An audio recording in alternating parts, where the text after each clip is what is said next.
Mon nom est Valérie Sauvé et je suis analyste à la direction de l'éducation financière de l'Autorité des marchés financiers. Bien, la première chose qu'on veut couvrir en assurance automobile, c'est les dommages qu'on peut causer aux autres avec notre voiture. Ça s'appelle la responsabilité civile et c'est obligatoire au Québec. La deuxième chose qu'on veut venir couvrir, c'est les dommages à votre véhicule. Par exemple, le coût des réparations suite à un accident ou une collision.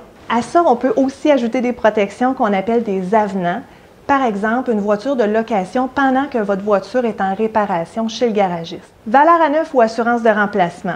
C'est deux produits intéressants parce que les deux prévoient le remplacement de votre voiture en cas de perte totale suite à un accident ou à un vol. La valeur à neuf, ça s'achète auprès de votre représentant en assurance. Il faut la renouveler à chaque année et l'assurance de remplacement, elle, au contraire, elle s'achète en une seule fois pour un bloc de plusieurs années.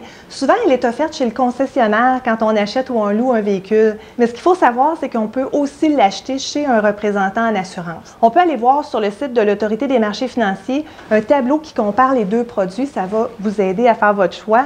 Éviter les problèmes avec son assureur, il y a plusieurs choses à faire. Premièrement, c'est de répondre honnêtement aux questions qui sont posées au moment de la soumission. Par exemple, il faut déclarer si on va utiliser notre véhicule pour des fins de travail. Pourquoi? Parce que, advenant une réclamation, si l'assureur découvre qu'il y a une information qui avait été cachée, bien, il pourrait refuser de payer la réclamation. Une autre chose qui est importante aussi, c'est de payer ses primes d'assurance à temps. Si notre police d'assurance est annulée parce qu'on n'a pas payé les primes au moment convenu, bien, ça pourrait être difficile par après de trouver de l'assurance et ça pourrait même coûter plus cher. Autre chose pour éviter les problèmes avec son assureur, c'est si on a l'intention de changer de compagnie d'assurance, d'aviser l'assureur actuel avant le renouvellement. Ça va vous éviter de payer une pénalité.